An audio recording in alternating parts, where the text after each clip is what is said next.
रुद्र संहिता पंचम युद्धखंड। तारक पुत्र तारकाक्ष, विद्युन्माली और कमालाक्ष। तपस्या। ब्रह्मा द्वारा उन्हें वर प्रदान, मय द्वारा उनके लिए 3 पुरों का निर्माण और उनकी सजावट शोभा का वर्णन। नारद जी ने कहा, पिताजी, जो गणेश और स्वामी कार्तिक की उत्तम कथाओं से ओतप्रोत तथा आनंद प्रदान करने वाला है, भगवान शंकर के ग्रस्त संबंधी उस उत्तम चरित्र को हमने सुन लिया। अब आप कृपा करके उस पर मौतम चरित्र का वर्णन कीजिए, जिसमें रुद्रदेव ने खेल ही खेल में दुष्टों का वध किया था। महान वीर्यशाली भगवान शंकर ने देवद्रोहियों के 3 नगरों को एक ही साथ एक ही बाण से किस कारण एवं कैसे भस्म कर डाला था।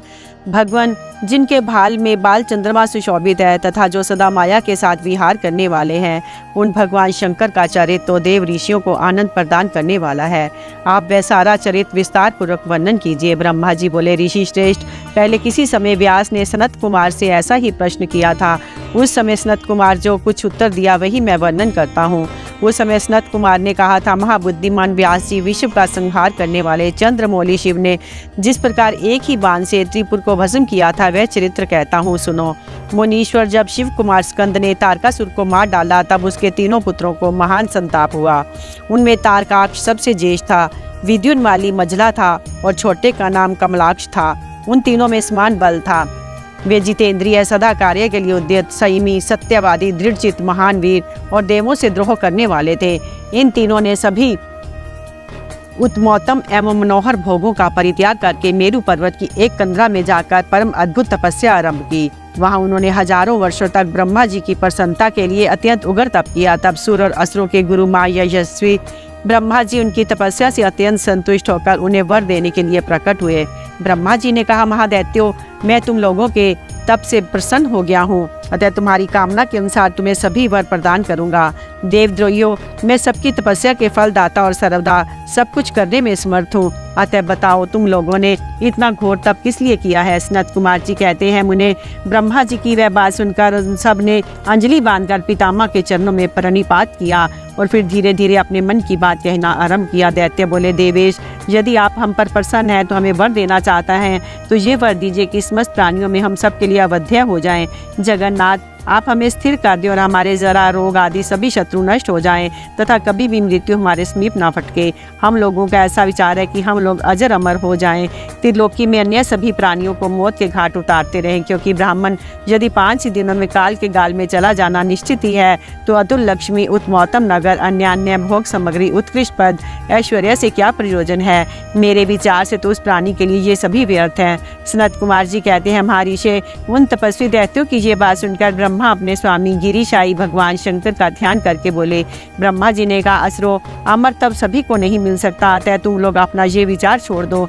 इसके अतिरिक्त अन्य कोई वर जो तुम्हें रुचता हो मांग लो, क्योंकि दैत्यों, इस भूतल पर जहाँ कहीं भी जो प्राणी जन्मा है अथवा जन्म लेगा, वह जगत में अजर अमर नहीं हो सकता।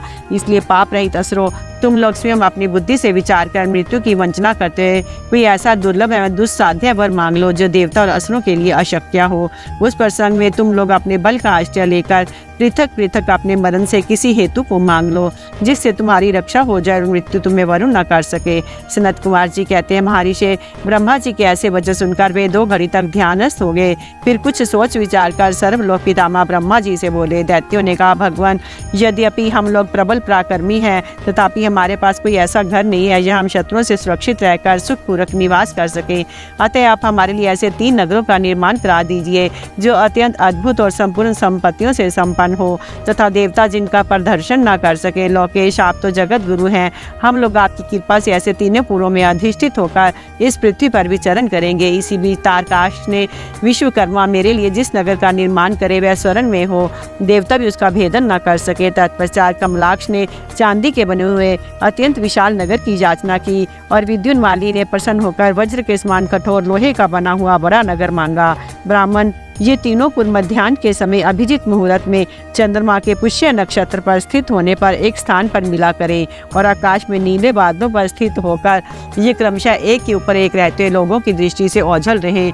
फिर पुष्कारवर्त नामक काल मेघों की वर्षा करते समय 1 सहस्त्र वर्ष के बाद ये 3 नगर परस्पर मिले और एक ही भाव को प्राप्त हो, अन्यथा नहीं। उस समय कृतिवासा भगवान शंकर, जो वैर भाव से रहित सर्वदेव में और सबके देव लीला पूर्वक संपूर्ण सामग्रियों से युक्त एक असंभव रथ पर बैठकर एक अनोखे बाण से हमारे पुरों का भेदन करें। किंतु भगवान शंकर सदा हम लोगों के वंदनीय, पूज्य और अभिवादन के पात्र हैं, अतः वे हम लोगों को कैसे भस्म करेंगे। मन में ऐसी धारणा करके हम ऐसे दुर्लभ वर को मांग रहे हैं। सनत कुमार जी कहते हैं, व्यास जी, उन दैत्यों का कथन सुनकर सृष्टिकर्ता लोक पितामह ब्रह्मा ने शिव जी का स्मरण करके उनसे कहा कि अच्छा ऐसा ही होगा। फिर मय को भी आज्ञा देते उन्होंने कहा, हे मय, तुम सोने, चांदी और लोहे के 3 नगर बना दो। जो मय को आदेश देकर ब्रह्मा जी उन तारक पुत्रों को देखते देखते अपने धाम स्वर्ग को चले गए। तदंतर धैर्यशाली मय ने अपने तपोबल से नगरों का निर्माण करना आरंभ किया। उसने तारकाश के लिए स्वर्ग में, कमलाक्ष के लिए रजत में और विद्युन्माली के लिए लोह में यो 3 प्रकार के उत्तम दुर्ग तैयार किए। वे पुर क्रमशः स्वर्ग, अंतरिक्ष और भूतल पर निर्मित हुए थे। असुरों के हित में तत्पर रहने वाला मय इन तीनों पुरों की तारकाक्ष आदि असुरों को हवाले करके स्वयं भी उसी में प्रवेश कर गया। इस प्रकार उन तीनों पुरों को पाकर महान बल पराक्रम से संपन्न वे तारकासुर के लड़के उनमें प्रविष्ट हुए और समस्त भोगों का उपभोग करने लगे। वे नगर कल्प वृक्षों से व्याप्त तथा हाथी घोड़ों से संपन्न थे। उनमें मणि निर्मित जालियों से आच्छादित बहुतेरे महल बने हुए थे। वे पद्म राग के बने हुए एवं सूर्यमंडल के समान चमकीले विमानों से, जिनमें चारों ओर दरवाजे लगे थे, शोभायमान थे। कैलाश शिखर के समान ऊंचे तथा चंद्रमा के समान उज्ज्वल दिव्य प्रासादों तथा गोपुरों से उनकी अद्भुत शोभा हो रही थी। वे अप्सराओं, गंधर्वों, सिद्धों तथा चारणों से खचाखच भरे थे। प्रत्येक महल में शिवालय तथा अग्निहोत्रशाला की प्रतिष्ठा हुई थी। उनमें शिव भक्ति परायण शास्त्रज्ञ ब्राह्मण सदा निवास करते थे। वे बावली, कूप, तालाब और बड़ी बड़ी तलैयों से तथा समूह के समूह स्वर्ग से च्युत हुए वृक्षों से युक्त उद्यानों और वनों में सुशोभित थे। बड़ी बड़ी नदियों, नदों और छोटी छोटी सरिताओं से, जिनमें कमल खिले हुए थे, उनकी शोभा और बढ़ गई थी। उनमें संपूर्ण कामनाओं को पूर्ण करने वाले अनेकों फलों के भार से लदे हुए वृक्ष लगे थे, जिनसे वे नगर विशेष मनोहर लगते थे। वे झुंड के झुंड मदमत गजराजों से, सुंदर सुंदर घोड़ों से, नाना प्रकार के आकार प्रकार वाले रथों एवं शिविकाओं से अलंकृत थे। उनमें समयानुसार पृथक पृथक क्रीड़ा स्थल बने थे और वेदाध्ययन की पाठशालाएं भी भिन्न भिन्न निर्मित हुई थी। वे पापी पुरुषों के लिए मन वाणी से भी अगोचर थे। उन्हें सदाचारी पुण्यशील महात्मा ही देख सकते थे। पति सेवा प्रायण तथा कुधर्म से विमुख रहने वाली पतिव्रता नारियों ने उन नगरों के उत्तम स्थलों को सर्वत्र पवित्र कर रखा था। उनमें महाभाग शूरवीर दैत्य और श्रुति समृद्धि के अर्थ के तत्वज्ञ एवं सब धर्म प्रायण ब्राह्मण अपनी स्त्रियों तथा पुत्रों के साथ निवास करते थे। उनमें मय द्वारा सुरक्षित ऐसे सुदृढ़ पराक्रमी वीर भरे हुए थे, जिनके केश नील कमल के समान नीले और घुंघराले थे। वे सभी सुशिक्षित थे, जिसमें उनमें सदा युद्ध की लालसा भरी रहती थी। वे बड़े बड़े समरों से प्रेम करने वाले थे। ब्रह्मा और शिव का पूजन करने से उनके पराक्रम विशुद्ध थे। वे सूर्य, मरुदगण और महेंद्र के समान बली थे और देवताओं के मथन करने वाले थे। वेदों, शास्त्रों और पुराणों में जिन जिन धर्मों का वर्णन किया गया है, वे सभी धर्म और शिव के प्रेमी देवता वहाँ चारों ओर व्याप्त थे। उन नगरों में प्रवेश करके वे दैत्य सदा शिव भक्ति निरत होकर सारी त्रिलोकी को बाधित करके विशाल राज्य का उपभोग करने लगे। मुने, इस प्रकार वहाँ निवास करने वाले उन पुण्य आत्माओं के सुख एवं प्रीतिपूर्वक उत्तम राज्य का पालन करते हुए बहुत लंबा काल व्यतीत हो गया। अध्याय 2 से 5 तक। तारक पुत्रों का प्रभाव से संतप्त हुए देवों की ब्रह्मा के पास करुण पुकार, ब्रह्मा का उन्हें शिव के पास भेजना, शिव की आज्ञा से देवों का विष्णु की शरण में जाना और विष्णु का उन दैत्यों को मोहित करके उन्हें आचार भ्रष्ट करना। सनत कुमार जी कहते हैं, हमारी तदंतर तारक पुत्रों के प्रभाव से दग्ध हुए इंद्र आदि सभी देवता दुखी हो परस्पर सलाह करके ब्रह्मा जी की शरण में गए। वहाँ संपूर्ण देवताओं ने दीन होकर प्रेम पूर्वक पितामह को प्रणाम किया और अवसर देकर उनसे अपना दुखड़ा सुनाते हुए कहा।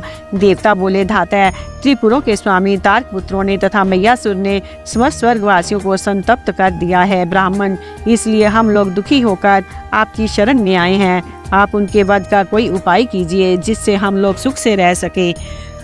ब्रह्मा जी ने कहा, देवगणों, तुम्हें उन दानों से विशेष भय नहीं करना चाहिए। मैं उनके वध का उपाय बतलाता हूँ। भगवान शिव तुम्हारा कल्याण करेंगे। मैंने ही इन दैत्यों को बढ़ाया है, अतः मेरे हाथों इनका वध होना उचित नहीं। साथ ही त्रिपुर में इनका पुण्य भी वृद्धिगत होता रहेगा। अतः इंद्र सहित सभी देवता शिवजी से प्रार्थना करें। वे सर्वाधीश यदि प्रसन्न हो जाएंगे तो वे ही तुम लोगों का कार्य पूर्ण करेंगे। सनत कुमार जी कहते हैं, व्यास जी, ब्रह्मा जी की ये वाणी सुनकर इंद्र सहित सभी देवता दुखी हो उस स्थान पर गए जहाँ वृषभ ध्वज शिव आसीन थे। तब उन सब ने अंजलि बांधकर देवेश्वर शिव को भक्ति पूर्वक प्रणाम किया और कंधा झुकाकर लोगों के कल्याणकर्ता शंकर का स्तवन किया। मुने इस प्रकार नाना प्रकार के दिव्य स्तोत्रों द्वारा त्रिशूलधारी परमेश्वर की स्तुति करके सर्वार्थ साधन में निपुण इंद्र आदि देवताओं ने दीन भाव से कंधा झुकाए हुए हाथ जोड़कर प्रस्तुत स्वार्थ को निवेदन करना आरंभ किया। देवताओं ने कहा, महादेव तारक के पुत्र तीनों भाइयों ने मिलकर इंद्र सहित समस्त देवताओं को परास्त कर दिया है। भगवान, उन्होंने त्रिलोकी को तथा मुनीश्वरों को अपने अधीन कर लिया है और संपूर्ण सिद्ध स्थानों को नष्ट भ्रष्ट करके सारे जगत को उत्पीड़ित कर रखा है। वे दारुण दैत्य समस्त जग भागों का स्वयं ग्रहण करते हैं। उन्होंने ऋषि धर्म का निवारण करके अधर्म का विस्तार कर रखा है। शंकर, निश्चय ही वे तारक पुत्र समस्त प्राणियों के लिए अवध्य है, इसलिए वे स्वेच्छा अनुसार सभी कार्य करते रहते हैं। प्रभो, ये त्रिपुर निवासी दारुण दैत्य जब तक जगत का विनाश न कर डाले उसके पहले ही आप किसी ऐसी नीति का विधान करें जिससे इसकी रक्षा हो सके। सनत कुमार जी कहते हैं, मुने जो भाषण करते उन स्वर्गवासी इंद्रादि देवों की बात सुनकर शिवजी उत्तर देते हुए बोले। शिवजी ने कहा, देवगण, इस समय भी ये त्रिपुराधीश महान पुण्य कार्यों में लगे हुए हैं। ऐसा नियम है कि जो पुण्य आत्मा हो उस पर विद्वानों को किसी प्रकार भी प्रहार नहीं करना चाहिए। मैं देवताओं के सारे महान कष्टों को जानता हूँ, फिर भी वे दैत्य बड़े प्रबल हैं, अतः देवता और असुर इंद्र मिलकर भी उनका वध नहीं कर सकते। वे तारक पुत्र सब के सब पुण्य संपन्न हैं, इसलिए उन सभी त्रिपुर वासियों का वध दुस्साध्य है। यद्यपि मैं रण कर्कश हूँ, तथापि जानबूझकर मैं मित्रद्रोह कैसे कर सकता हूँ? क्योंकि पहले किसी समय ब्रह्मा जी ने कहा था कि मित्रद्रोह से बढ़कर दूसरा कोई बड़ा पाप नहीं है। सत्पुरुषों ने ब्रह्म हत्यारे, श्रावी, चोर तथा व्रत भंग करने वाले के लिए प्रायश्चित का विधान किया है, परंतु कृद्धन के उद्धार का कोई उपाय नहीं है। देवताओं, तुम लोग भी तो धर्मज्ञ हो, अतः धर्म दृष्टि से विचार कर तुम ही बताओ कि जब वे दैत्य मेरे भक्त हैं तब मैं उन्हें कैसे मार सकता हूँ। इसलिए अमरो, जब तक वे दैत्य मेरी भक्ति में तत्पर हैं तब तक उनका वध असंभव है। तथापि तुम लोग विष्णु के पास जाकर उनसे ये कारण निवेदन करो। तदंतर देवगण भगवान विष्णु के समीप गए, उनके द्वारा ऐसी व्यवस्था की कि जिससे वे असुर शैव सनातन धर्म से विमुख होकर सर्वथा अनाचार परायण हो गए। वैदिक धर्म का नाश होने से वहाँ स्त्रियों ने प्रतिवर्त धर्म छोड़ दिया, पुरुष इंद्रियों के वश में हो गए, जो स्त्री पुरुष सभी दुराचारी हो गए। देव आराधन, श्राद्ध, यज्ञ, व्रत, तीर्थ, शिव, विष्णु, सूर्य, गणेश आदि का पूजन, स्नान, दान आदि सभी शुभ आचरण नष्ट हो गए। तब माया तथा अलक्ष्मी इन पुरों में जा पहुंची। तब से प्राप्त लक्ष्मी वहां से चली गई। इस प्रकार वहां धर्म का विस्तार हो गया। मुने, तब शिव इच्छा से भाइयों सहित उस दैत्य राज की तथा मय की भी शक्ति कुंठित हो गई। अध्याय 6 से 8। देवों का शिवजी के पास जाकर उनका स्तवन करना, शिवजी के त्रिपुर वध के लिए उद्यत न होने पर ब्रह्मा और विष्णु का उन्हें समझाना, विष्णु के बताए हुए शिव मंत्रों का देवों द्वारा विष्णु द्वारा जप, शिवजी की प्रसन्नता और उनके लिए विश्वकर्मा द्वारा सर्वदेव में रथ का निर्माण। व्यास जी ने पूछा, सनत कुमार जी, जब भाइयों तथा पूर्ववासियों सहित उस दैत्य राज की बुद्धि विशेष रूप से मोह अच्छन हो गई, तब वह उसके बाद कौन सी घटना घटी विभो, वह सारा वृत्तांत वर्णन कीजिए। सनत कुमार जी ने कहा, महर्षि, जब तीनों पुरों की पूर्वक दशा हो गई, दैत्यों ने शिव आचरण का परित्याग कर दिया, संपूर्ण स्त्री धर्म नष्ट हो गया, चारों ओर दुराचार फैल गया, तब भगवान विष्णु और ब्रह्मा के साथ सब देवता कैलाश पर्वत पर गए। उस सुंदर शब्दों में शिव की स्तुति करने लगे। महेश्वर देव, आप परमो उत्कृष्ट आत्म बल से संपन्न हैं, आप ही सृष्टि के कर्ता ब्रह्मा, पालक विष्णु और संहर्ता रुद्र है। पारब्रह्म स्वरूप आपको नमस्कार है। यो महादेव जी का स्तवन करके देवों ने उन्हें साष्टांग प्रणाम किया। फिर भगवान विष्णु ने जल में खड़े होकर अपने स्वामी परमेश्वर शिव का मन ही मन स्मरण करके तन्मय हो दक्षिणामूर्ति के द्वारा प्रकटित रुद्र मंत्र का 1.5 करोड़ की संख्या तक जप किया। तब तक सभी देवताओं ने महेश्वर में मन लगाकर जो उनकी स्तुति करते रहे। देवों ने कहा, प्रभु, आप समस्त प्राणियों के आत्म स्वरूप कल्याण करता और भक्तों की पीड़ा हरने वाले हैं। आपके गले में नीला चिन्ह है जिससे आप नीलकंठ कहलाते हैं। आज चिद रूप एवं प्रचेता हैं आप, रुद्र को हमारा प्रणाम है। असुर निकंदन, आप ही हमारी सारी आपत्तियों के निवारण करने वाले हैं, अतः सदा से आप ही हमारी गति हैं। आप ही सर्वदा हम लोगों के लिए वंदनीय हैं। आप सबके आदि हैं और आप ही अनादि भी हैं। आप ही आनंद स्वरूप अव्यय प्रभु, प्रकृति पुरुष के भी साक्षात सृष्टा और जगदीश्वर हैं। आप ही रजोगुण, सतोगुण और तमोगुण के आश्रय से ब्रह्मा, विष्णु और रुद्र होकर जगत के कर्ता, भर्ता और संहारक बनते हैं। आप ही इस भाव सागर से तारने वाले हैं। आप समस्त प्राणियों के स्वामी, अविनाशी, वरदाता, वांगमय स्वरूप, वेद प्रतिपाद्य और वाच्य वाचकता से रहित है। योग वेता योगी, आप ईशान से मुक्ति की याचना करते हैं। आप योगियों के हृदय कमल की कर्णिका पर विराजमान रहते हैं। वेद और संत जन कहते हैं कि आप पार ब्रह्म स्वरूप, तत्व रूप, तेजो राशि और परात्पर है। सर्व, आप सर्वव्यापी, सर्वात्मा, त्रिलोकी के अधिपति हैं। भव, इस जगत में जिसे परमात्मा कहा जाता है वे आप ही हैं। जगत गुरु, इस जगत में जिसे देखने, सुनने, स्तवन करने तथा जानने योग्य बताया जाता है और जो अणु से भी सूक्ष्म तथा महान से भी महान है वे आप ही हैं। आप चारों ओर हाथ, पैर, नेत्र, सिर, मुख, कान और नाक वाले हैं, अतः आपको चारों ओर से नमस्कार है। सर्वव्यापी, आप सर्वज्ञ, सर्वेश्वर, अनावृत और विश्व रूप हैं। आप विरूपाक्ष को सब ओर से अभिवादन है। आप सर्वेश्वर, भवा अध्यक्ष, सत्यमय, कल्याणकर्ता, अनुपमेय और करोड़ों सूर्यों के समान प्रभावशाली हैं। आपको हम चारों ओर से दंडवत प्रणाम करते हैं। विश्व आराध्य, आदि अंत शून्य, 26वें तत्व, नियामक रहित तथा समस्त प्राणियों को अपने अपने कार्यों में प्रवृत्त करने वाले, आपको हमारा सब ओर से प्रणाम है। आप प्रकृति के भी प्रवर्तक, सबके पर पितामह और समस्त शरीरों में व्याप्त हैं। आप परमेश्वर को हमारा नमस्कार है। श्रुतियाँ और श्रुति तत्व के ज्ञाता, विज्ञ जन, आपको वरदायक, समस्त भूतों में निवास करने वाला, स्वयंभू और श्रुति तत्वज्ञ बतलाते हैं। नाथ, आपने जगत में अनेकों ऐसे कार्य किए हैं जो हमारी समझ से परे हैं, इसलिए देवता, असुर, ब्राह्मण और अन्य स्थावर जंगम भी आपकी ही स्तुति करते हैं। शंभो, त्रिपुरवासी दैत्यों ने हमें प्राय नष्ट सा कर डाला है, अतः आप शीघ्र ही उन असुरों का विनाश करके हमारी रक्षा कीजिए, क्योंकि देव वल्लभ, हम देवों के एकमात्र आप ही गति हैं। परमेश्वर, इस समय वे आपकी माया से मोहित हो गए हैं, अतः प्रभु वे भगवान विष्णु द्वारा बताई हुई युक्ति के चक्र में फंसकर सारा धर्म कर्म छोड़ बैठे हैं। भक्त वत्सल, हमारे सौभाग्यवश इस समय उन दैत्यों ने संपूर्ण धर्मों का परित्याग कर दिया है और नास्तिक शास्त्र का आश्रय ले रखा है। शरणदाता, आप सदा से देवताओं का कार्य करते आए हैं, इसलिए आज भी हम लोग आपके शरणापन्न हुए हैं। अब आपकी जैसी इच्छा हो वैसा कीजिए। सनत कुमार जी कहते हैं, मुनिवर, इस प्रकार महेश्वर का स्तवन करके देवगण दीन भाव से अंजलि बांधकर सामने खड़े हो गए। उस समय उनके मस्तक झुके हुए थे। इस प्रकार जब सुरेंद्र आदि देवों ने महेश्वर की स्तुति की, विष्णु ने ईशान संबंधी मंत्र का जप किया, तब सर्वेश्वर भगवान शिव प्रसन्न हो गए और वृक्ष पर सवार हो वही प्रकट हो गए। उस समय पार्वती पति शिव का मन प्रसन्न था। उन्होंने नंदीश्वर की पीठ से उतारकर विष्णु का आलिंगन किया और फिर वे नंदी पर हाथ टेककर खड़े हो गए और संपूर्ण देवताओं की ओर कृपा भरी दृष्टि से देखकर गंभीर वाणी में श्री हरि से बोले। शिव जी ने कहा, देवश्रेष्ठ, उन अधर्मनिष्ठ दैत्यों के तीनों पुरों को मैं नष्ट कर डालूंगा, इसमें संशय नहीं है, परंतु वे महादैत्य मेरे भक्त थे, उनका मन सुदृढ़ रूप से मुझ में लगा रहता था। अतः यद्यपि इस समय उन्होंने ब्याजवश उत्तम धर्म का परित्याग कर दिया है, तथापि क्या वे मेरे ही द्वारा मारने योग्य हैं। इसलिए जिन्होंने त्रिपुरवासी सारे दैत्यों का धर्म भ्रष्ट करके मेरी भक्ति से विमुख कर दिया है, वे विष्णु अथवा अन्य कोई भी उन्हें क्यों नहीं मारते। मुनीश्वर शंभु के ये वचन सुनकर उन समस्त देवताओं का तथा श्री हरि का भी मन उदास हो गया। जब सृष्टिकर्ता ब्रह्मा ने देखा कि देवताओं और विष्णु के मुख पर उदासी छा गई है, तब उन्होंने हाथ जोड़कर शंभु से कहना आरंभ किया।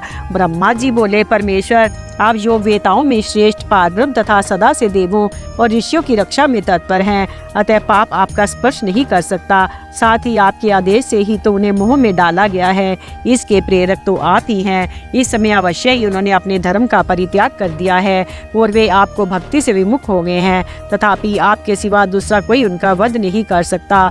देवों और ऋषियों के प्राण रक्षक महादेव, साधुओं की रक्षा के लिए आपके द्वारा उन म्लेच्छों का वध उचित है। आप तो राजा हैं, अतः राजा को धर्मानुसार पापियों का वध करने से पाप नहीं लगता, इसलिए इस कांटे को उखाड़कर साधु ब्राह्मणों की रक्षा कीजिए।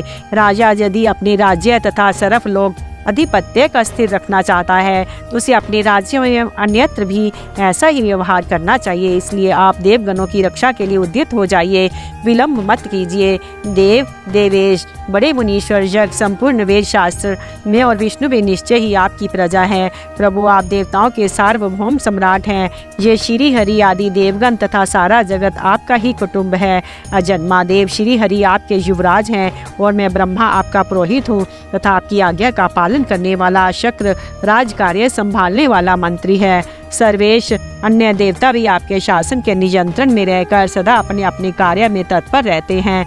ये बिल्कुल सत्य है। सनत कुमार जी कहते हैं, व्यास जी, ब्रह्मा जी की ये बात सुनकर सुरपालक परमेश्वर शिव का मन प्रसन्न हो गया।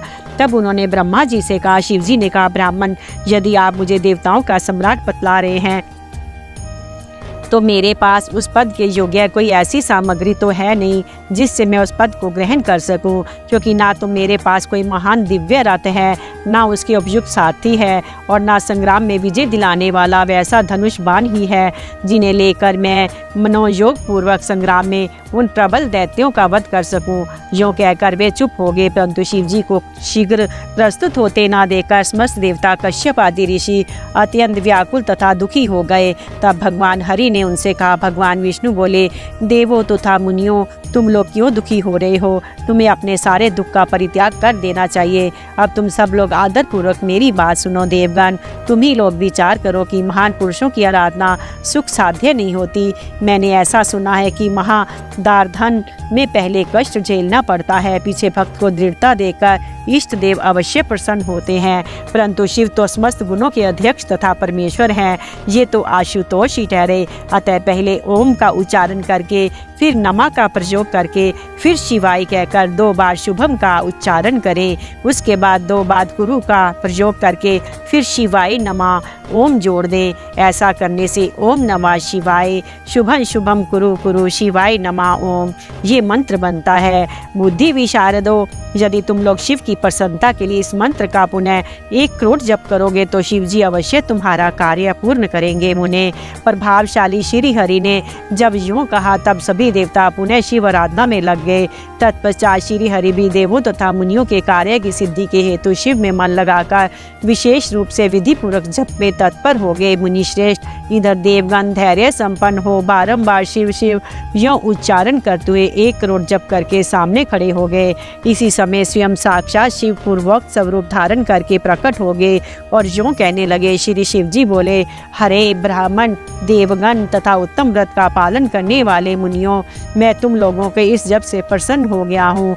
अतः अब तुम लोग अपना मनोवांछित वर मांग लो। देवताओं ने कहा, देवादि देव कल्याण करता जगदीश्वर, यदि आप हम पर प्रसन्न हैं तो देवों की विकलता का विचार करके शीघ्र ही त्रिपुर का संहार कर दीजिए। परमेश्वर, आप दीन बंधु तथा कृपा की खान हैं। आपने ही सदा से हम देवताओं की बारंबार विपत्तियों से रक्षा की है, अतः इस समय भी आप हमारी रक्षा कीजिए। सनत कुमार जी कहते हैं, ब्राह्मण, तब ब्रह्मा और विष्णु सहित देवों की वह बात सुनकर शिव जी मन ही मन बहुत प्रसन्न हुए और पुनः इस प्रकार बोले। महेश्वर ने कहा, हरे ब्राह्मण, देवगण तथा मुनियों, आप त्रिपुर को नष्ट हुआ ही समझो। तुम लोग आदर पूर्वक मेरी बात सुनो।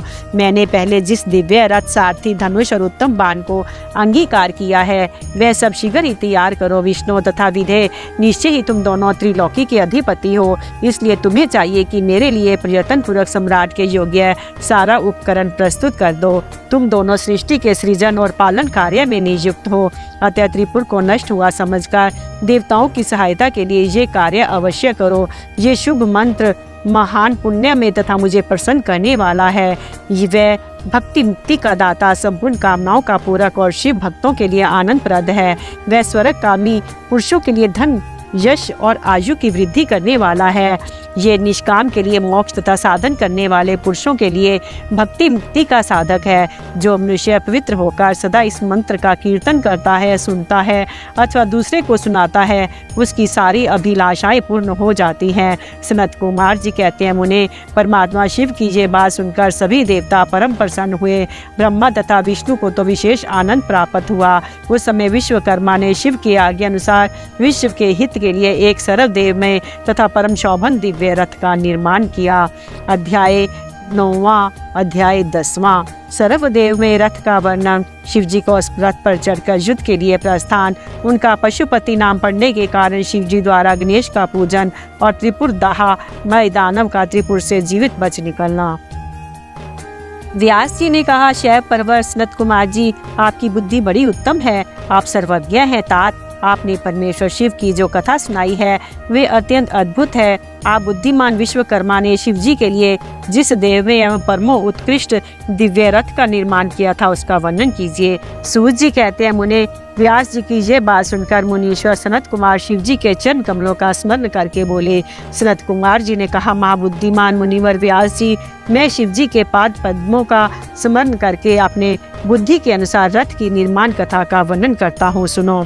तदंतर विश्वकर्मा ने रुद्रदेव के लिए बड़ी यत्न से आदर पूर्वक सर्वलोक में दिव्य रथ की रचना की। वह सर्वसम्मत तथा सर्वभूतमय तथा रथ स्वर्ण का बना हुआ था। उसके दाहिने चक्र में सूर्य और वाम चक्र में चंद्रमा विराजमान थे।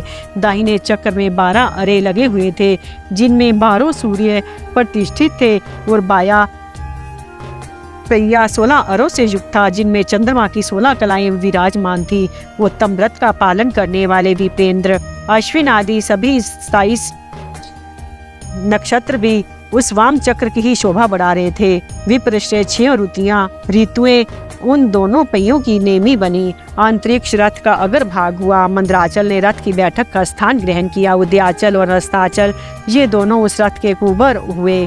महामेरु अधिष्ठान हुआ और शाखा पर्वत उसके आश्रय स्थान हुए। संवत्सर उस रथ का वेग, उत्तरायण तथा दक्षिणायन दोनों लोहधार के मुहूर्त, बंधुर कलाएं उसकी कीले हुई, काष्ठाएं उसका घोना, शन, अक्षदंड, निमेश, अनुकर्ष और लव ईशाद दंड हुए। भूलोक इस रथ का वरुथ तथा स्वर्ग और मोक्ष ध्वजाएं अभ्रुमु ऐरावत की पत्नी और कामधेनु जुए के अंतिम छोर पर स्थित हुए। अव्यक्त उसका ईर्षा, दान, बुद्धि, नडबल, अहंकार, कोना और पंच महाभूत उसका बल थे। मुनि श्रेष्ठ इंद्रियां उसे चारों ओर से विभूषित कर रही थी और श्रद्धा उस रथ की चाल थी। उस समय वेदों के 6 अंग ही उसके भूषण और पुराण, न्याय, मीमांसा तथा धर्मशास्त्र भूषण हुए। संपूर्ण शुभ लक्षणों से युक्त बल संपन्न श्रेष्ठ मंत्र घंटा के स्थानापन्न हुए। वर्ण तथा आश्रम उसके पाद बने। सहस्त्र फनों से सुशोभित शेषनाग बंधन रज्जु हुए और दिशाएं तथा उपदिशाएं उसके पाद बनी। पुष्कर आदि तीर्थों ने रतन जटित स्वर्ण में पताकाओं का स्थान ग्रहण किया।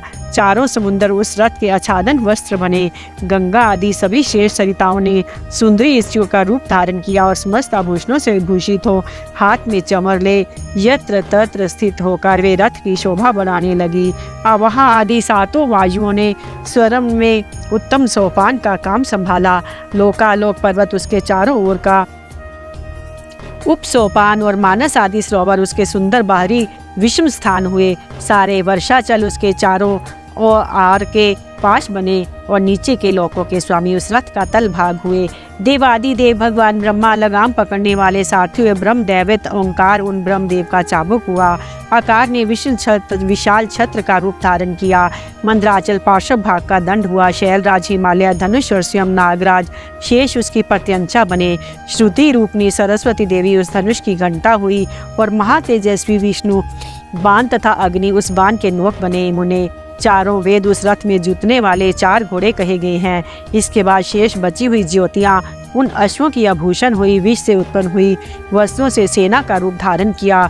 वायु बाजा बजाने वाले व्यास आदि मुख्य ऋषि वहाँ वाहक हुए। मुनीश्वर, अधिक कहने से क्या लाभ, मैं संक्षेप में ही बतलाता हूँ कि ब्रह्मांड में जो कुछ वस्तु थी वह सब उस रथ में विद्यमान थी।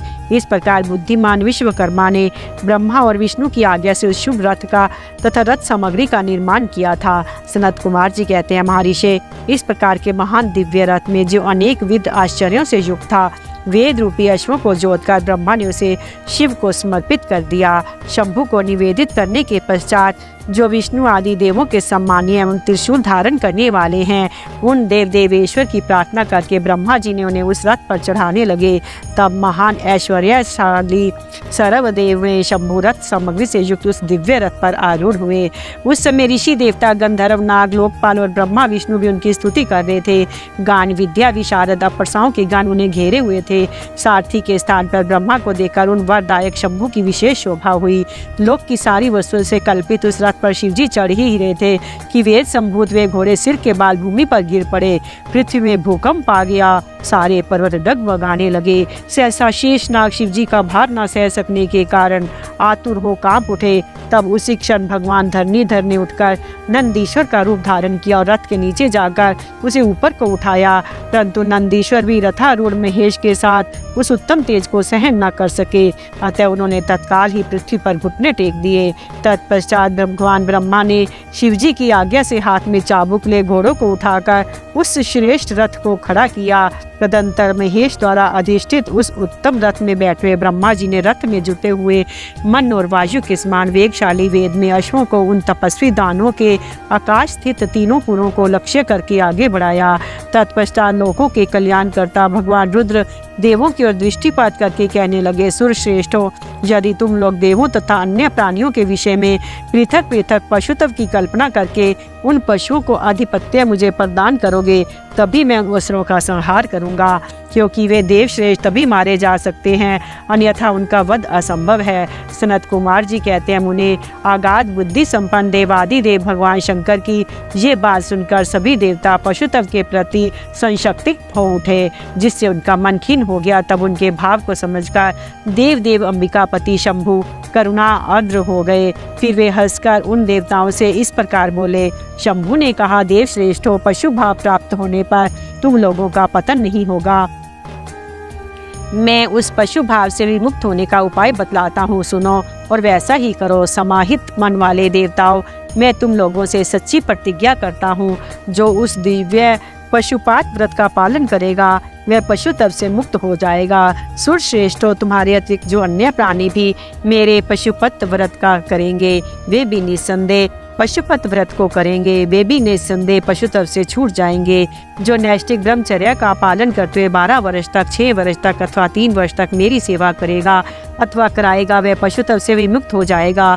इसलिए श्रेष्ठ देवताओं, तुम लोग भी जब इस परमो उत्कृष्ट दिव्य व्रत का पालन करोगे उसी समय पशुत्व से मुक्त हो जाओगे, इसमें कुछ भी संशय नहीं है। सनत कुमार जी कहते हैं, महर्षि परमात्मा महेश्वर का वचन सुनकर विष्णु और ब्रह्मा आदि देवताओं ने कहा, तथेति, बहुत अच्छा, ऐसा ही होगा। इसीलिए बड़े बड़े देवता तथा असुर भगवान शंकर के पशु बने और पशुत्व रूपी पाश से विमुक्त होने वाले रुद्र पशुपति हुए। तभी से महेश्वर का पशुपति ये नाम विश्व में विख्यात हो गया। ये नाम समस्त लोकों में कल्याण प्रदान करने वाला। उस समय संपूर्ण देवता तथा ऋषि हर्षमगन होकर जय जयकार करने लगे और देश देवेश्वर ब्रह्मा विष्णु तथा अन्य प्राणी भी परमानंद मगन हो गए। उस अवसर पर महात्मा शिव का जैसा रूप प्रकट हुआ था उसका वर्णन सैकड़ों वर्षों में भी नहीं हो सकता। तदंतर जो शिवा तथा संपूर्ण जगत के स्वामी और समस्त प्राणियों के सुख प्रदान करने वाले हैं, वे महेश्वर यों सुसज्जित होकर त्रिपुर का संहार करने के लिए प्रस्थित हुए। जिस समय देवदेव महादेव त्रिपुर का विनाश करने के लिए चले, उस अवसर पर देवराज आदि सभी प्रधान देवता भी उनके साथ प्रस्थित हुए। पर्वत के समान विशाल काय उन श्रेष्ठों का मन प्रसन्न था। वे सूर्य के समान प्रकाशित हो रहे थे। वे सभी हाथों में हल, शाल, मूसल, भुषंडी और नाना प्रकार के पर्वत जैसे विशाल आयुधों को धारण करके हाथी, घोड़े, सिंह, रथ और बैलों पर सवार हो चल रहे थे। उस समय जिनके श्री परम प्रकाशमान थे, उन महान उत्साह से संपन्न थे तथा जो नाना प्रकार के अस्त्र शस्त्रों से सुसज्जित थे, वे इंद्र, ब्रह्मा और विष्णु आदि देव शंभु की जय जयकार बोलते हुए महेश्वर के आगे आगे चले। सभी दंडी एवं जटाधारी मुनि हर्ष मनाने लगे और आकाशचारी सिद्ध तथा चारण पुष्पों की वृष्टि करने लगे। विप्रेंद्र, त्रिपुर की यात्रा करते समय जितने गणेश्वर शिव जी के साथ थे उनकी गणना करके कौन पार पा सकता है। तथापि मैं कुछ का वर्णन करता हूँ। योगिन समस्त गण राजों में श्रेष्ठ भृंगी गणेश्वरों तथा देवगणों से घिरकर विमान पर आरूढ़ हो महेंद्र की भांति त्रिपुर का विनाश करने के लिए चले। उनके साथ साथ केश, विगतवास, महाकेश, महाज्वर, सोमावली, स्वर्ण, सोमप, सनक, सोमधृक, सूर्यवर्षा, सूर्य प्रकेक्षणक, सूर्याक्ष, सूरीनामासुर, सुंदर, परस्कंद, कुंद्र, चंड, कंपन, अतिकंपन, इंद्र, इंद्रजय, जनता, हिमकर्षताक्ष, पंचाक्ष, सहस्राक्षर, महोदर, सती, जहु, शतास्य, रंक, कर्पूर पूतन, द्विशिख, त्रिशिख, अहंकार कारक, अजवक्त्र, अष्टवक्त्र, हयवक्त्र, अर्थवक्त्र आदि बहुत से अपर में बलशाली और वीर गणाध्यक्ष लक्षण की परवाह न करते हुए महेश्वर को घेर कर चल रहे थे। व्यास जी तदंतर महादेव शंभु संपूर्ण सामग्रियों सहित उस रथ पर स्थित हो उन सुरद्रोहियों के तीनों पुरों को पूर्णतः दग्ध करने के लिए उद्यत हुए। उन्होंने रथ के शीर्ष स्थान पर स्थित हो उस महान अद्भुत धनुष पर प्रत्यंचा चढ़ाई। उस पर उत्तम बाण का संधान करके वे रोषावेश से होठ को चाटने लगे। फिर धनुष की मूठ को दृढ़ता पूर्वक पकड़कर और दृष्टि में दृष्टि मिलाकर वे वहां अचल भाव से खड़े हो गए। परंतु उनके अंगूठे के अग्रभाग में स्थित होकर गणेश निरंतर पीड़ा ही पहुंचाते रहे, जिससे वे तीनों पुर त्रिशूलधारी शंकर का लक्ष्य नहीं बन सके। तब धनुष बाणधारी मंजुकेश वीरूपाक्ष शंकर ने परम शोभन आकाशवाणी सुनी। उस व्योम वाणी ने कहा, ऐश्वर्यशाली जगदीश्वर, जब तक आप इस गणेश की अर्चना नहीं कर लेंगे तब तक इन तीनों पुरों का संहार नहीं कर सकेंगे। तब ऐसी बात सुनकर अंधकासुर का निहंता भगवान शिव ने भद्रकाली को बुलाकर गजानन का पूजा किया। जब हर्षपूर्वक विधि विधान सहित अग्रभाग में स्थित उन विनायक की पूजा की गई तब वे प्रसन्न हो गए। फिर तो भगवान शंकर को उन तारक पुत्र महामनस्वी दैत्यों के तीनों नगर यथोक्त रूप आकाश में स्थित दिख पड़े। इस विषय में कुछ लोग ऐसा कहते हैं कि जब शिव जी स्वयं स्वतंत्र पारब्रह्म सगुण निर्गुण सबके द्वारा अलक्ष्य स्वामी परमात्मा निरंजन पंचदेव में पंचदेवों की उपास्य और प्रातपर प्रभु हैं, वे ही सबकी उपास्य हैं, उनका उपास्य कोई नहीं है। तब सबके वंदनीय पारब्रह्म स्वरूप उन देवेश्वर महेश्वर के विषय में ये बात उचित नहीं जान पड़ती है कि उनकी कार्य सिद्धि अन्य की कृपा पर अवलंबित हो, परंतु मुने उन देवाधिदेव वरदानी महेश्वर के चरित्र में लीला अवश्य सब कुछ घटित हो सकता है। अस्तु इस प्रकार जब गणाधिप का पूजन करने के बाद महादेव जी स्थित हुए तब वे तीनों पुर कालवश शीघ्र ही एकता को प्राप्त हो गए। मुने उन त्रिपुरों के परस्पर मिलकर एक हो जाने पर महान आत्म बल से संपन्न देवताओं को महान हर्ष हुआ। तब संपूर्ण देवगण सिद्ध और परम ऋषि अष्टमूर्तिधारी शिव की स्तुति करके उच्च स्वर से जय जयकार करने लगे। उस समय ब्रह्मा और जगदीश्वर विष्णु ने कहा, महेश्वर, तारक के पुत्र उन त्रिपुर निवासी दैत्यों का वध का समय भी आ गया है विभो, इसलिए ये पुर एकता को प्राप्त हो गए हैं। अतः देवेश, जब तक ये त्रिपुर उन विलंग हो उसके पहले ही आप बाण छोड़कर इन्हें भस्म कर डालिए और देवताओं का कार्य सिद्ध कीजिए। मुने तदंतर शिवजी ने धनुष की डोरी चढ़ाकर उस पर पूज्य पशुपात अस्त्र नामक बाण का संधान किया और वे त्रिपुर छोड़ने का विचार करने लगे। शंकर जी ने जिस समय अपने अद्भुत धनुष को खींचा था उसी समय अभिजीत मुहूर्त चल रहा था। उन्होंने धनुष की टंकार तथा दुस्सह सिंहनाद करके अपना नाम घोषित किया और महाअस्त्रों को ललकार कर करोड़ों सूर्य के समान प्रकाशमान उस भीष्म बाण को उन पर छोड़ दिया। तब जिसके नौक पर अग्निदेव प्रतिष्ठित थे और जो विशेष रूप से पाप का विनाशक तथा विष्णु में था, उस महान जाज्वल्यमान शीघ्रगामी बाण ने उन त्रिपुर निवासी दैत्यों को दग्ध कर दिया। तत्पश्चात वे तीनों पुर भी भस्म हो गए, एक साथ ही चारों समुद्रों रूपी मेखला वाली भूमि पर गिर पड़े। उस समय शिवजी की पूजा का अतिक्रमण कर देने के कारण सैकड़ों दैत्य उस बाण स्थित अग्नि से जलकर हाहाकार मचा रहे थे। जब भाइयों से तारकाश जलने लगा तब उसने अपने स्वामी भक्त वत्सल भगवान शंकर का स्मरण किया और मन ही मन महादेव को देखकर परम भक्ति पूर्वक नाना प्रकार से विलाप करता हुआ वह उनसे कहने लगा। तारकाक्ष बोला, भव, आप हम पर प्रसन्न हैं, ये हमें ज्ञात हो गया है। इस सत्य के प्रभाव से फिर कब भाइयों सहित हमको दग्ध करेंगे।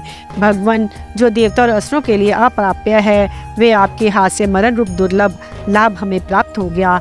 अब हम जिस जिस योनि में हम जन्म धारण करें वही हमारी बुद्धि आपकी भक्ति से भावित रहे। मुने, यो वे दैत्य विलाप कर ही रहे थे कि शिवजी की आज्ञा से उस अग्नि ने उन्हें अद्भुत रीति से जलाकर राख की ढेरी बना दिया। व्यास जी और भी जो बालक और वृद्ध दानव थे वे शिव आज्ञा अनुसार उस अग्नि द्वारा शीघ्र ही जलकर भस्म हो गए।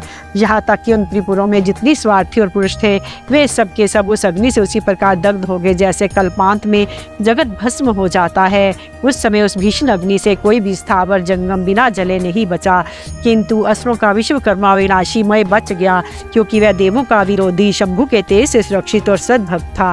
विपत्ति के अवसर पर दिव्य महेश्वर का शरणागत बना रहता था।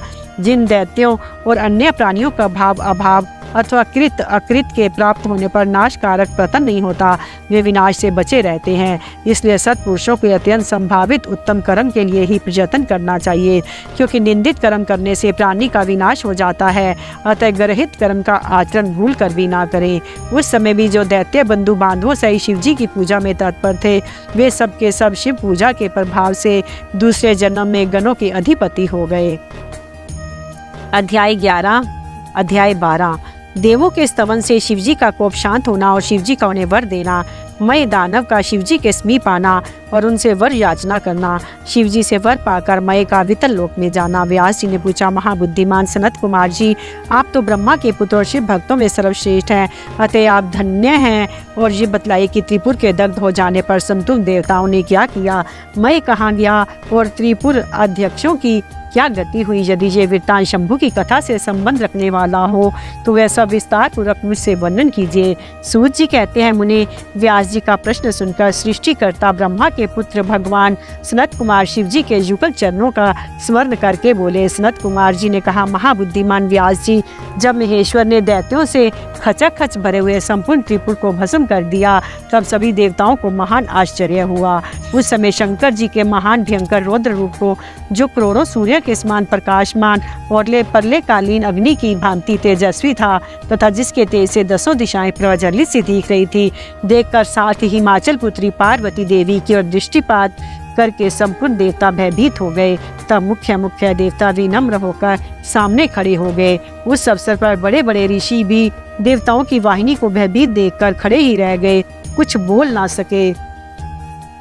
वे चारों ओर से शंभु को प्रणाम करने लगे। तत्पश्चात ब्रह्मा भी शिवजी के उस रूप को देखकर भयग्रस्त हो गए। तब उन्होंने डरे हुए विष्णु तथा देवगणों के साथ प्रसन्न मन से सावधानी पूर्वक उन गिरजा सहित महेश्वर का, जो देवों के भी देव, भव तथा हर नाम से प्रसिद्ध, भक्तों के अधीन रहने वाले और त्रिपुर हंता हैं, स्तवन किया। तदंतर सभी प्रमुख देवताओं ने भगवान शिव की स्तुति की। जो स्तुति किए जाने पर लोकों के कल्याण करता शंकर प्रसन्न होकर बोले। शंकर जी ने कहा, ब्रह्मा विष्णु तथा देवगण, मैं तुम लोगों पर विशेष रूप से प्रसन्न हूँ, अतः अब तुम सभी विचार करके अपना मनोवांछित वर मांग लो। सनत कुमार जी कहते हैं, मुनि श्रेष्ठ, शिव द्वारा कहे वचन को सुनकर सभी देवताओं की मन प्रसन्नता से खिल उठा। फिर तो वे बोल उठे। देवताओं ने कहा, भगवान देव देवेश, यदि आप हम पर प्रसन्न हैं तो हम देवगणों को अपना दास समझकर वर देना चाहते हैं। तो देवस्तम जब जब देवताओं पर दुख की संभावना हो, तब तब आप प्रकट होकर सदा उनके दुख का विनाश करते रहें। सनत कुमार जी कहते हैं, महर्षि, जब ब्रह्मा विष्णु और देवताओं ने भगवान रुद्र से ऐसी प्रार्थना की, तब वे शांत तथा प्रसन्न होकर एक साथ ही सबसे बोले, अच्छा, सदा ऐसा ही होगा। ऐसा कहकर शंकर जी ने सदा देवों को दुख हरने वाले हैं, प्रसन्नता पूर्वक देवों को जो कुछ अभीष्ट था वह सारा का सारा उन्हें प्रदान कर दिया। इस समय मय दानव, जो शिवजी की कृपा के बल से जलने से बच गया था, शंभु को प्रसन्न देकर हर्षित मन से वहां आया। उसने विनीत भाव से हाथ जोड़कर प्रेम पूर्वक हर तथा अन्य देवों को भी प्रणाम किया। फिर वह शिवजी के चरणों में लौट गया। तत्पश्चात दानव श्रेष्ठ मय ने उठकर शिवजी की ओर देखा। उस समय प्रेम के कारण उसका गला भर आया और वह भक्ति पूर्वक चित्त से उनकी स्तुति करने लगा। द्विज श्रेष्ठ मय द्वारा किए हुए स्तवन को सुनकर परमेश्वर शिव प्रसन्न हो गए और आदर पूर्वक उनसे बोले। शिवजी ने कहा, दानव श्रेष्ठ मय, मैं तुझ पर प्रसन्न हूँ, अतः तू वर मांग ले। इस समय जो कुछ भी तेरे मन की अभिलाषा होगी उसे मैं अवश्य पूर्ण करूँगा। सनत कुमार जी कहते हैं, मुने, शंभु के इस मंगलमय वचन को सुनकर दानव श्रेष्ठ मय ने अंजलि बांधकर विनम्र हो उन प्रभु के चरणों में नमस्कार करके कहा। मैं बोला, देवादि देव महादेव, यदि आप मुझ पर प्रसन्न हैं तो आप मुझे वर पाने को अधिकारी समझते हैं तो अपनी शाश्वती भक्ति प्रदान कीजिए। परमेश्वर, मैं सदा अपने भक्तों से मित्रता रखूं, दीनों पर सदा मेरा दया भाव बना रहे और अन्य दुष्ट प्राणियों की मैं अपेक्षा करता रहूं।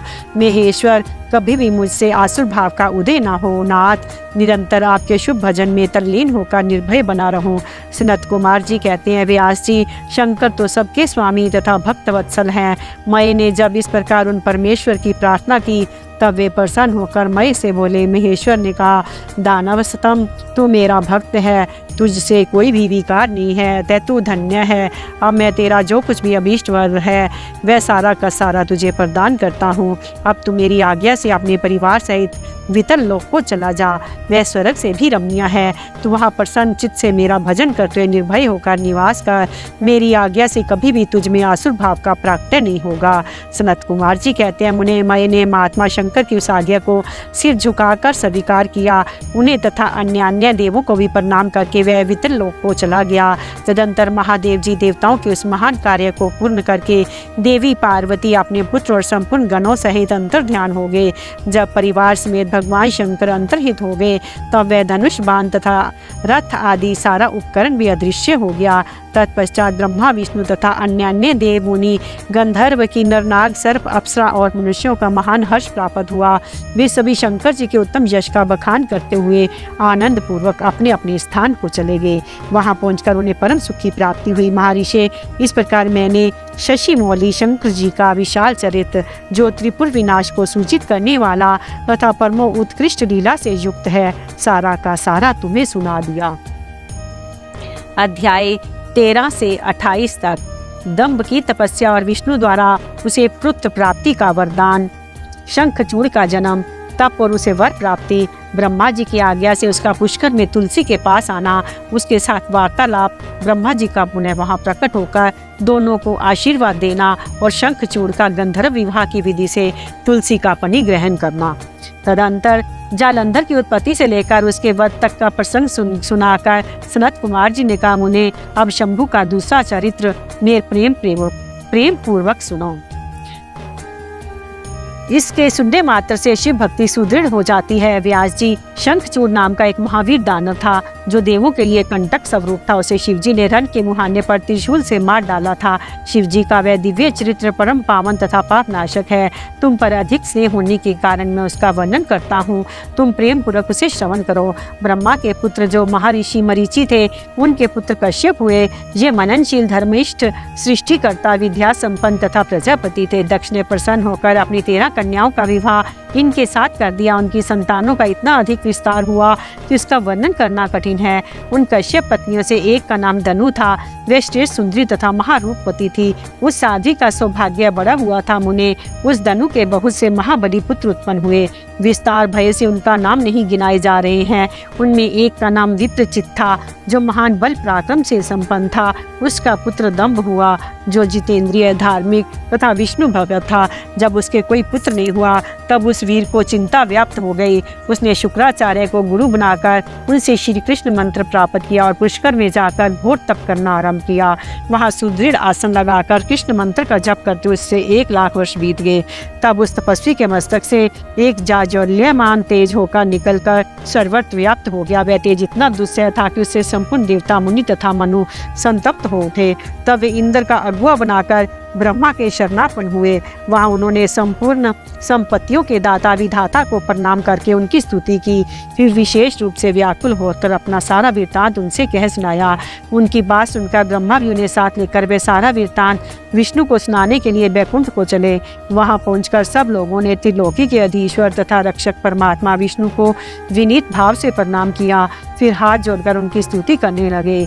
देवता बोले, देव, हमें पता नहीं कि यहाँ कौन सा कारण उत्पन्न हो गया है। हम किसके तेज से संतप्त हो गए हैं, ये आप ही बतलाइए। दीन बंधो, आपने दुखी सेवकों के रक्षक तो आप ही हैं। अतः शरणदाता रमानाथ, हम शरणागतों की रक्षा कीजिए। सनत कुमार जी कहते हैं, मुने, ब्रह्मा आदि देवताओं के वचन को सुनकर शरणागत वत्सल भगवान विष्णु मुस्कुराए और प्रेम पूर्वक बोले। विष्णु ने कहा, अमरो, शांत रहो, घबराओ मत, भयभीत ना हो। वो कोई उल्ट पुल्ट नहीं होगा, क्योंकि अभी परले का समय नहीं आया है।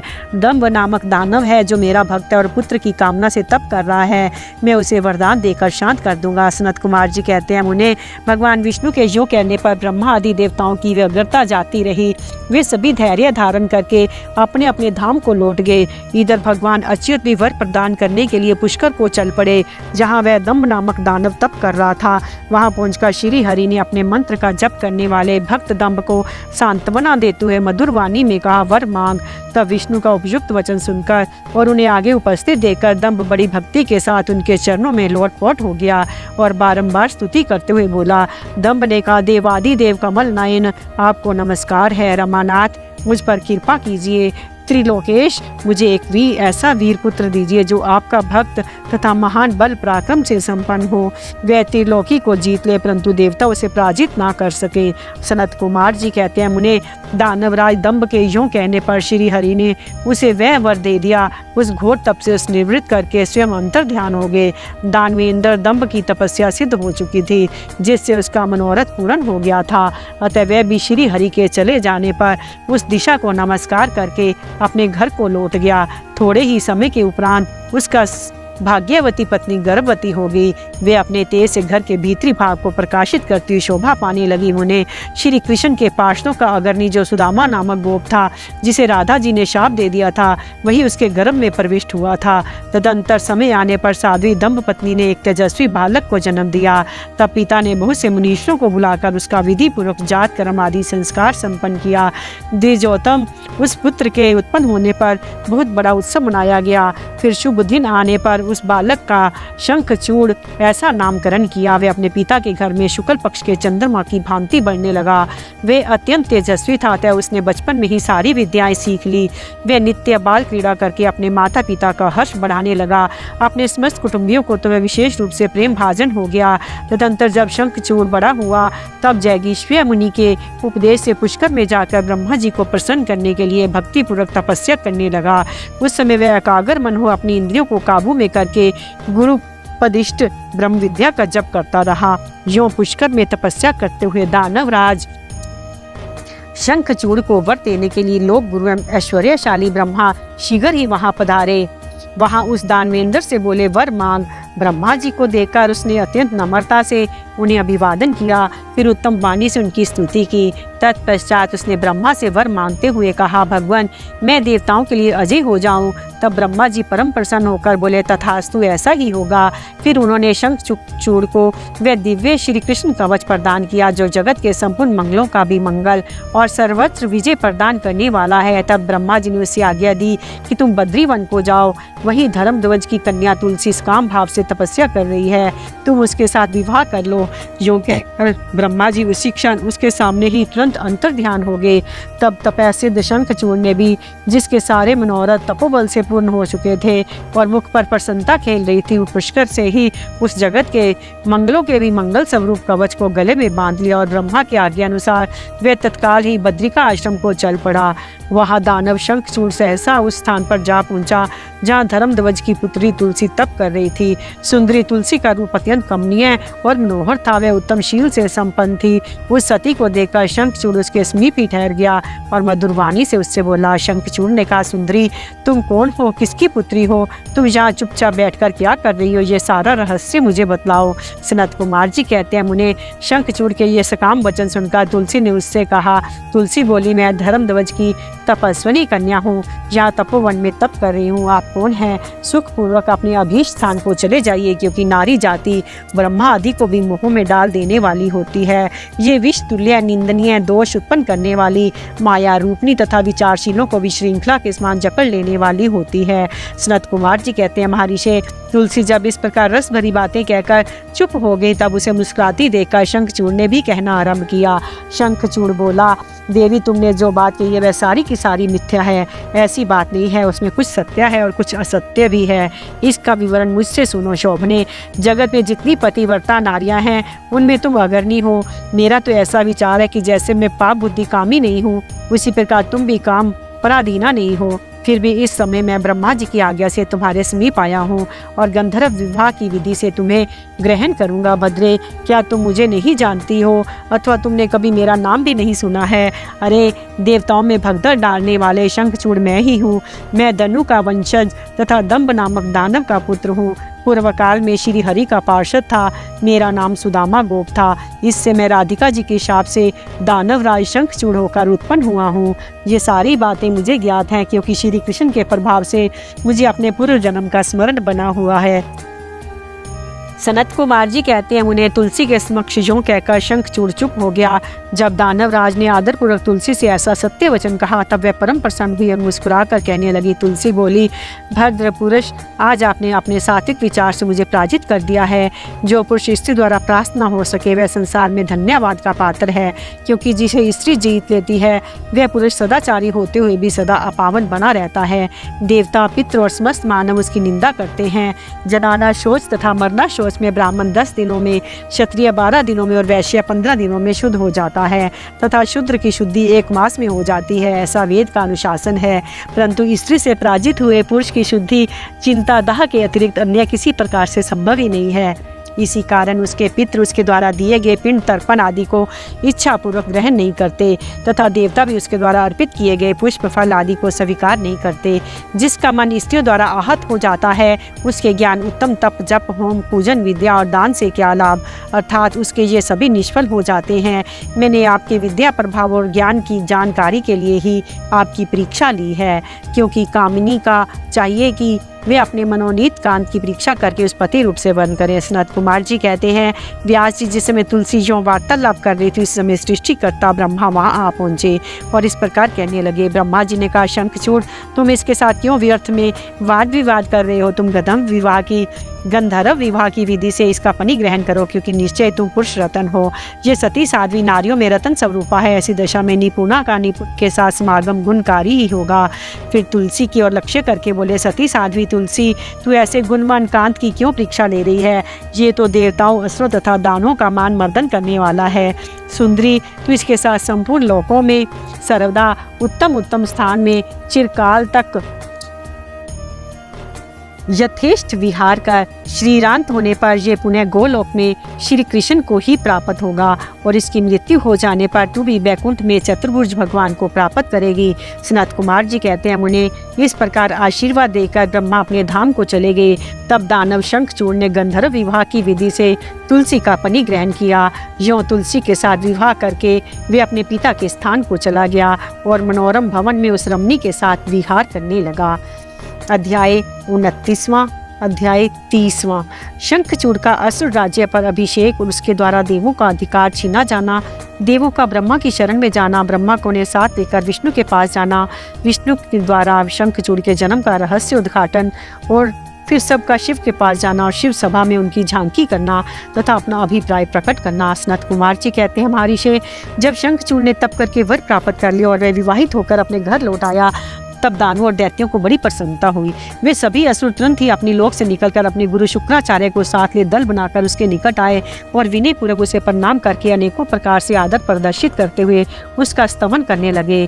फिर उसे अपना तेजस्वी स्वामी मानकर अत्यंत प्रेम भाव से उसके पास ही खड़े हो गए। उधर दंभ कुमार शंखचूड़ ने भी अपने कुल गुरु शुक्राचार्य को आया हुआ देखकर बड़े आदर और भक्ति के साथ उन्हें साष्टांग प्रणाम किया। तदनंतर गुरु शुक्राचार्य ने समस्त असुरों के साथ सलाह करके उनकी संपत्ति से शंखचूड़ को दानवों तथा असुरों का अधिपति बना दिया। दंभ पुत्र शंखचूड़ प्रतापी एवं वीर तो था ही, उस समय असुर राज्य पर अभिषिक्त होने के कारण वे असुर राज विशेष रूप से शोभा पाने लगा। तब उसने सहसा देवताओं पर आक्रमण करके वेग पूर्वक उनका संहार करना आरंभ किया। संपूर्ण देवता मिलकर भी उसके उत्कृष्ट तेज को सहन न कर सके, अतः वे समर भूमि से भाग चले और दीन होकर यत्र तत्र पर्वतों की खोहों में जा बिछे। उनकी स्वतंत्रता जाती रही। वे शंखचूड़ के वशवर्ती होने के कारण प्रभाहीन हो गए। इधर शूरवीर प्रतापी दंभ कुमार दानवराज शंखचूड़ ने भी संपूर्ण लोकों को जीतकर देवताओं का सारा अधिकार छीन लिया। वह त्रिलोकी को अपने अधीन करके संपूर्ण लोकों पर शासन करने लगा। स्वयं इंद्र बनकर सारे यज्ञ भागों का भी हड़पने लगा तथा अपनी शक्ति से कुबेर, सोम, सूर्य, अग्नि, यम और वायु आदि के अधिकारों का भी पालन कराने लगा। उस समय महान बल पराक्रम से संपन्न महावीर शंखचूड़ समस्त देवताओं, असुरों, दानवों, राक्षसों, गंधर्वों, नागों, किन्नरों, मनुष्यों तथा त्रिलोकी के अन्य प्राणियों को एक छत्र सम्राट था। इस प्रकार महान राजेश्वर शंखचूड़ बहुत वर्षों तक तपस्या भुवनों के राज्य का उपभोग करता हुआ उसके राज्य में न अकाल पड़ता था, न महामारी, न अशुभ ग्रहों का ही प्रकोप होता था। आदि व्याधियां भी अपना प्रभाव नहीं डाल पाती थी। जो सारी प्रजा सदा सुखी रहती थी। पृथ्वी बिना जीते ही अनेक प्रकार के धान्य उत्पन्न करती थी। नाना प्रकार की औषधियाँ उत्तम उत्तम फलों और रसों से युक्त थी। उत्तम उत्तम मनियों की खदानें थी। समुद्र अपने तटों पर निरंतर ढेर के ढेर रतन बिखेरते रहते थे। वृक्षों में सदा पुष्प फल लगे रहते थे। सरिता देवताओं में सुस्वादु और नीर बहता रहता था। देवताओं के अतिरिक्त सभी जीव सुखी थे, उनमें से किसी प्रकार का विकार नहीं उत्पन्न होता था। चारों वर्णों और आश्रमों के सभी लोग अपने अपने धर्म में स्थित रहते थे। इस प्रकार जब वह त्रिलोकी का शासन कर रहा था, उस समय कोई भी दुखी नहीं था, केवल देवता भातृद्रोहवश दुख उठा रहे थे। मुने महाबली शंखचूड़ गोलोक निवासी श्री कृष्ण का परम मित्र था। साधु स्वभाव वाला वह सदा श्री कृष्ण की भक्ति में निरत रहता था। पूर्वशः पवश उसे दानव की योनि में जन्म लेना पड़ता था, परंतु दानव होने पर भी उसकी बुद्धि दानव की सी ही नहीं थी। प्रिय व्यास जी, तदंतर जो पराजित होकर राज्य से हाथ धो बैठे थे, वे सभी सुरगण तथा ऋषि परस्पर मंत्रणा करके ब्रह्मा जी की सभा को चले। वहां पहुंचकर उन्होंने ब्रह्मा जी का दर्शन किया और उनके चरणों में अभिवादन करके विशेष रूप से उनकी स्तुति की। फिर आकुलता पूर्वक अपना सारा वृत्तांत उन्हें कह सुनाया। तब ब्रह्मा उन सभी देवताओं तथा मुनियों को ढांढस बंधाकर उन्हें साथ ले सत्पुरुषों को सुख प्रदान करने वाले बैकुंठ लोक को चल पड़े। वहां पहुंचकर देवगणों सहित ब्रह्मा ने रमापति का दर्शन किया। उनके मस्तक पर किरीट सुशोभित था, कानों में कुंडल झलमला रहा थे, कंठ वनमाला से विभूषित था। वे चतुर्भुज देव अपनी चारों भुजाओं से शंख चक्र गदा और पद्म धारण किए हुए थे। श्री विग्रह पर पीताम्बर शोभा दे रहा था। सनंद आदि सिद्ध उनकी सेवा में नियुक्त थे। ऐसे सर्वव्यापी विष्णु की झांकी करके ब्रह्मा आदि देवताओं तथा मुनीश्वरों ने उन्हें प्रणाम किया। फिर भक्ति पूर्वक हाथ जोड़कर वे उनकी स्तुति करने लगे। देवता बोले, सामर्थ्यशाली बैकुंठ निधि पते, आप देवों के भी देव और लोकों के स्वामी हैं।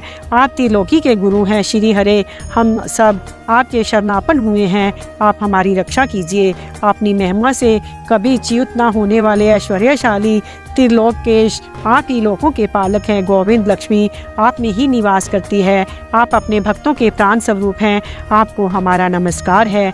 इस प्रकार स्तुति करके सभी देवता श्री हरि के आगे रो पड़े।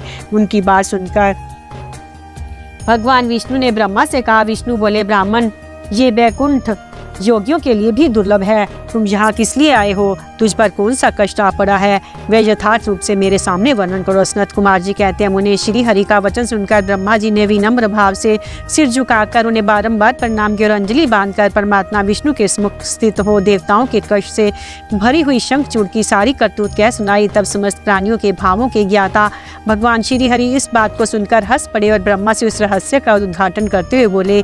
श्री भगवान ने कहा, कमल योनि, मैं शंखचूड़ का सारा वृत्तांत जानता हूँ। पूर्व जन्म में महातेजस्वी गोप था जो मेरा भक्त था। मैं उसके वृत्तांत से संबंध रखने वाला इस पुरातन इतिहास का वर्णन करता हूँ, सुनो। इनमें किसी प्रकार का संदेह नहीं करना चाहिए। भगवान शंकर सब कल्याण करेंगे। गोलोक में मेरे ही रूप श्री कृष्ण रहते हैं। उनकी स्त्री श्री राधा नाम से विख्यात है। वे जग जननी तथा प्रकृति की परमोत्कृष्ट पांचवी मूर्ति है। वही वह सुंदर रूप से विहार करने वाली है। उनके अंश से अद्भुत बहुत से गोप और गोपियां भी वहाँ निवास करती हैं। वे नित्य राधा कृष्ण का अनुवर्तन करते हुए उत्तम उत्तम क्रीड़ाओं में तत्पर रहते हैं। वही गोप इस समय शंभु की इस लीला से मोहित होकर शापवश अपने को दुख देने वाली दानव योनि को प्राप्त हो गया है। श्री कृष्ण ने पहले से ही रुद्र के त्रिशूल से उसकी मृत्यु निर्धारित कर दी है। इस प्रकार वह दानव देह का परित्याग करके पुनः कृष्ण पार्षद हो जाएगा। देवेश, ऐसा जानकर तुम्हें भय नहीं करना चाहिए। चलो हम दोनों शंकर की शरण में चले, वे शीघ्र ही कल्याण का विधान करेंगे। अब हमें तुम्हें तथा समस्त देवों को निर्भय हो जाना चाहिए। सनत कुमार जी कहते हैं, मुने यूं कहकर ब्रह्मा सहित विष्णु शिव लोक को चले। मार्ग में वे मन ही मन भक्त वत्सल सर्वेश्वर शंभु का स्मरण करते जा रहे थे। व्यास जी, इस प्रकार वे रमापति विष्णु ब्रह्मा के साथ उसी समय उस शिवलोक में जा पहुंचे जो महान दिव्य निराधार तथा भौतिकता से रहित है। वहां पहुंचकर उन्होंने श्री शिव जी का सभा का दर्शन किया। वे ऊंची एवं उत्कृष्ट प्रभाव वाली तथा प्रकाशयुक्त शरीरों वाले शिव पार्श्वों से घिरी होने के कारण विशेष रूप से शोभित हो रही थी। उन पार्श्वों का रूप सुंदर कांति से युक्त महेश्वर के रूप के सदृश था। उनकी 10 भुजाएं थी, 5 मुख और 3 नेत्र थे। गले में नील चिन्ह तथा शरीर का वर्ण अत्यंत गौर था। वे सभी श्रेष्ठ रत्नों से युक्त रुद्राक्ष और भस्म के आभरण से विभूषित थे। वे मनोहर सभा नवीन चंद्रमंडल के समान आकार वाली और चौकोर थी। उत्तम उत्तम मणियों तथा हीरों के हारों से सजाई गई थी। अमूल्य रत्नों के बने हुए कमल पत्रों से सुशोभित थी।